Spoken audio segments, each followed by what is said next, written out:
আসসালামু আলাইকুম গাইস, আমি এখন আছি ঢাকা বিশ্ববিদ্যালয়ের ঠিক পাশের রাস্তাতে।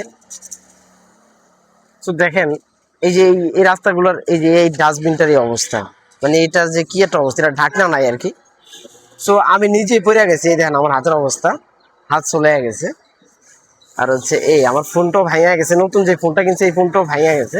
দেখেন জাস্ট আপনি এটা দেখেন যে এটা কি অবস্থা, এর একটারও কিন্তু ঢাকনা নাই, বুঝছেন? তো মেন কথা হইতেছে যে মানে এই সাইকেল নিয়ে পড়ে গেছে, সাইকেলের ওইটা ভাঙা গেছে, সামনের এই হ্যান্ডেলটাও ভেঙে গেছে, তারপর আমার ফোনও ভেঙে গেছে, হাতও চলে গেছে।